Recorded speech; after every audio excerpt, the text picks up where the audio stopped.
Students, हम लोगों ने इसके पहले जो वीडियो बनाया है, पहला वीडियो 5th चैप्टर का, वो इसमें ये सब मेंशन हुआ है। इसको शॉर्ट में एक्सप्लेन भी किया था। थोड़ा सा शॉर्ट हुआ तक करके ध्यान दीजिए। जेनेटिक वेरिएशंस कॉज्ड बाय, तो जीन म्यूटेशन की वजह से होता है। Mutation means sudden change in the genetic makeup. Okay, then genetic recombination means एक तो दो ऑर्गेनिजम्स में जो कॉम्बिनेशन होता है तो दोनों तरफ के क्रोमोसोम्स आते हैं और नॉन सिस्टर क्रोमैटिड्स ये क्रॉस होते हैं। मियोसिस डिवीजन के समय क्रॉस होते हैं तो इधर का कुछ पार्ट ये क्रोमोसोम को, इधर का कुछ पार्ट वो क्रोमोसोम को ऐसे ज्वाइन होता है। आप लोगों को मियोसिस माइटोसिस पढ़ाया जाएगा तो वो थोड़ी सी आइडिया क्लियर हो जाएगी। तो इस समय भी क्रॉसिंग ओवर इसको बोलते हैं। क्रॉसिंग ओवर के वजह से जीन का कॉम्बिनेशन बदलता है, उसके वजह से भी वेरिएशंस आते हैं। वेरिएशन मींस डिफरेंस आता है। जीन फ्लो, ऑर्गेनिजम्स में से जीन फ्लो हो रहे हैं एक ऑर्गेनिज्म से दूसरे ऑर्गेनिज्म में, एक पॉपुलेशन से दूसरे पॉपुलेशन में। ये एक तो जीन पॉपुलेशन के अंदर की पॉपुलेशन के बाहर अगर जीन्स जाते हैं, ऑफ कोर्स कॉम्बिनेशन बदलेगा। जेनेटिक ड्रिफ्ट, किसी वजह से जीन फ्रीक्वेंसी चेंज होती है।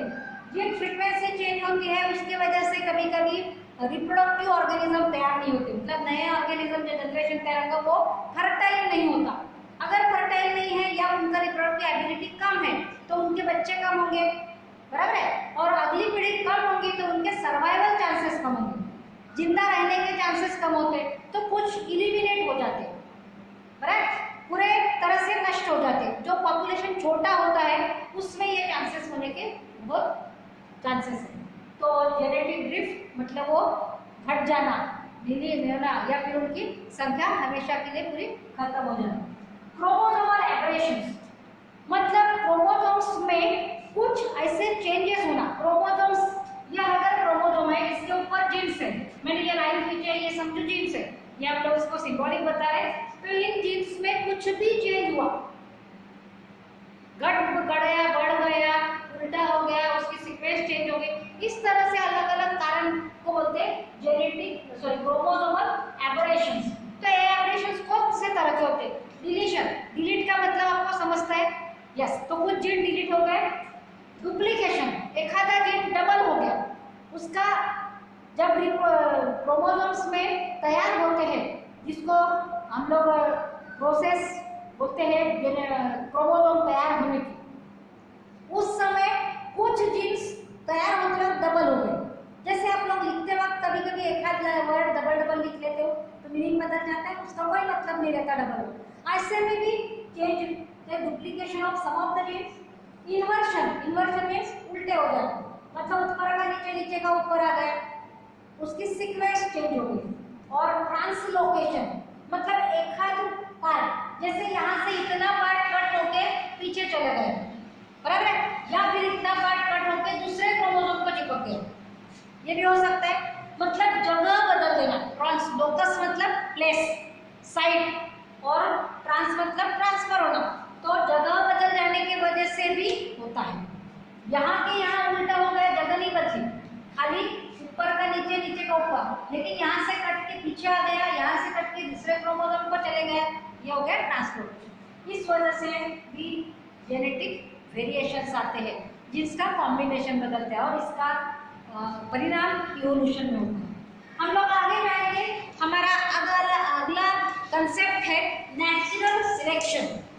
तो नेचुरल सिलेक्शन, ये नेचुरल सिलेक्शन के बेस पर जो थ्योरी ऑफ इवोल्यूशन रखी गई उसको बोलते हैं डार्विनिज्म और Darwin's theory of evolution.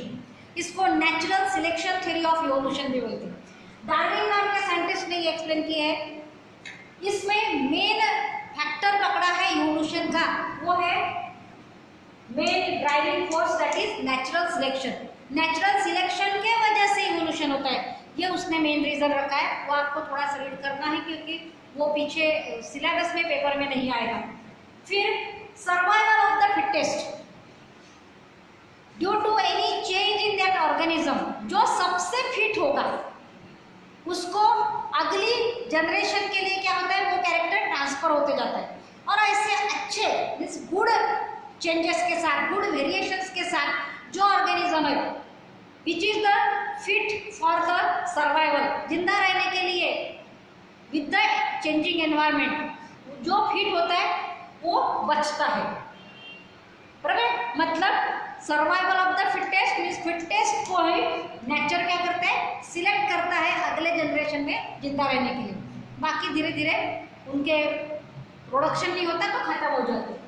More number of option, तो ऑफकोर्स जो जिंदा रहेंगे उन लोग रिप्रोडक्टिवली एबल रहेंगे, उनका बच्चे ज़्यादा पैदा होंगे क्योंकि वो तंदुरुस्त है, तो अपने आप ही उनकी संख्या, उनकी पॉपुलेशन बढ़ते जाएंगे। Changes in gene frequency, population बढ़ते जाना, जीन फ्रीक्वेंसी चेंज हो गई, यहाँ पे बढ़ गई भी बोल सकते हैं। सिलेक्शन अगेंस्ट हार्मफुल म्यूटेशंस, अगर म्यूटेशन के वजह से चेंजेस हुए हैं तो जो हार्मफुल मतलब जो हमारे जिंदा रहने के लिए अच्छे नहीं है, ऐसे अगर म्यूटेशंस हुए तो उनके विरुद्ध सिलेक्शन होता है। मतलब गुड सिलेक्शन, गुड म्यूटेशन होंगे तो सिलेक्ट होगा, बैड होंगे तो उनको सिलेक्ट नहीं किया जाएगा। म्यूटेशन जरूर होगा, वेरिएशन जरूर होगा, लेकिन it is not good adaptation, good change, good variation, इसलिए उसका सिलेक्शन नहीं होगा। समझ रहे, हार्मफुल म्यूटेशन, हार्मफुल मीन्स नुकसानदायक, उनके विरुद्ध सिलेक्शन होता है, मतलब वो फिर नहीं बढ़ेंगे ऐसे वाले। तो अपने आप ही क्या होंगी, जो हार्मफुल वेरिएशन और म्यूटेशन के साथ जो ऑर्गेनिजम्स तैयार होंगे उनको सिलेक्ट नहीं किया जाएगा, तो अपने आप ही उनकी संख्या घट जाएंगे। बराबर है, मतलब जीन फ्रीक्वेंसी बैलेंस हो जाएगी। हार्मफुल कैरेक्टर्स ये रेसेसिव होते हैं, रेसेसिव मीन्स कम प्रभावी, तो उनका सिलेक्शन होने के चांसेस कम रहते हैं। तो harmful recessives of course gene frequency decrease, of course the संख्या क्या होगी, जितने पैदा होंगे उतने घटते भी जाएंगे, तो कांस्टेंट रहेंगी, बढ़ेंगी नहीं, उनकी पॉपुलेशन बढ़ेगी नहीं।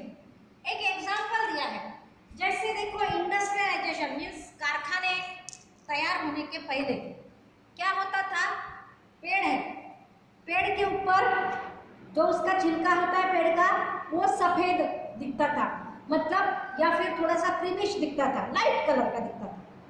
तो उस एरिया में जो मॉथ आप लोगों ने देखे होंगे, रात में लाइट के ऊपर छोटे छोटे फुलपाखू बटरफ्लाईज आते हैं, उनको मॉथ बोलते हैं। ये मॉथ व्हाइट कलर के और ब्लैक कलर के उस समय थे।